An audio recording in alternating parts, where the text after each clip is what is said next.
an urgent call to action from the Childcare Revolution podcast. The provincial government's hasty decision to reopen childcare this week is irresponsible, reckless, and shameful. Educators want to go back to work, but we need extra training and time to prepare ourselves and our spaces. Centers won't be able to reopen without extra money. That cannot come from increasing parent fees. This reopening plan is setting parents and centers up for bankruptcy. Why do we say this? First, there was no proper notice for childcare to reopen. The announcement was made Tuesday afternoon, and the so-called guidelines were released Tuesday evening, 3 days away from Friday, June the 12th, where centers are allowed to reopen. When being asked, Premier Ford said, "If it takes you a week, if it takes you 10 days, then take a week or 10 days. There is no emergency here." If parents are expected to go back to work, then how come having their children being cared for safely not an emergency? The government leaves childcare operators scrambling to reopen by themselves. On the other hand, they promise that parents can go back to work knowing their children are kept safe. The government is simply giving families a false sense of hope. 2. Among other rules in the new safety guidelines, the province is now requiring fewer children, more cleaning, and daily health screening. Given that parent fees are the main source of revenue for childcare operators to cover operating costs and pay staff their salary, who will now pay for these additional costs of reopening? How can operators afford PPE, more cleaning supplies, additional staff who will be responsible for cleaning, disinfecting, and screening? If operators can only run at about half capacity, they will be losing their normal revenue. One child care operator in Toronto says its revenue from parent fees will drop by more than 60% under the new rules. Parents will not be able to afford this extra cost either. Ontario parents pay more for childcare than anyone else in Canada. That was an issue before the pandemic, and it will only get worse if the province doesn't step in. 3. It's important that we mention that there's no new funding to support families and operators through this. The government announced that budget will be repurposed. That is basically political talk for no new money. Either parent fees will go sky high or operators will go bankrupt, and we'd be losing childcare spaces that are already super scarce in our province. 4. The so-called guidelines the government has given us are unclear and impossible to follow with no extra funding nor appropriate training. They are a set of new expectations without specific steps or support required in order to comply with.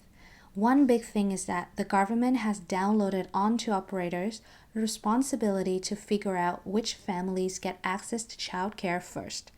Operators who decided not to open in a haste, not to risk our children and the educators' lives, are being set up to be seen in a negative light. And that is unacceptable. The only mention of money during Tuesday's announcement was a $1,000 fine per day for centers that don't follow the new safety protocols. How is that going to be inspected? And how are centers who are already stretched thin supposed to pay that? How can we reopen this way? Give us the resources we need so we can go back to work.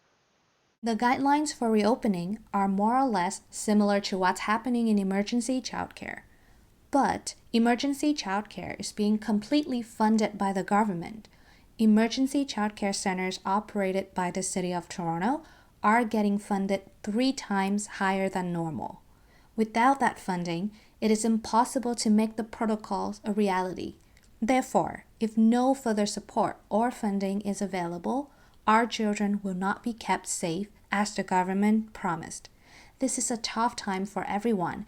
We need to see respect and support from the government toward childcare operators and early childhood educators who are looking to have children back in their care safely and responsibly. We need the government to put people first. Educators want to feel safe when they go back to work. We want to go back to providing high quality, responsive care to children and families in this time of need. There's a lot being said about childcare being an essential part of economic recovery. to be an essential part of economic reopening. We need the government to give us the ability to do so. We're here today to urge everyone out there listening to take action. Call or email your MPP. Tell them the reopening of childcare the Ford and Lecce are planning is not going to work. Send the open letter to Minister Lecce and Premier Ford. Take your frustration out to social media. Tag Ford, tag Lecce, and tag Rob Phillips, Minister of Finance. The details to all these calls to action that we're giving you right now are going to be on the description of this episode. Please do them and share them with your family and with your friends and your neighbors in your community. So, to leave off on a high note, today, June 12th, 2020, a virtual rally for the safe reopening of childcare happened. There were over 3,000 live attendees ready to show their early childhood educator and early year staff spirit and take action by making some noise. The Facebook Live video has reached over 28,000 viewers, and that number is still climbing. So, to shed some of that beautiful and powerful aura that we experienced today, here are the chants of all the early year professionals, parents, and children that joined us. Thanks for listening. We hope you have a wonderful day. And remember our hashtag ECE power and take action. ECE power. Power. Easy Power. power. Easy power. E-power! Power. Power! Power.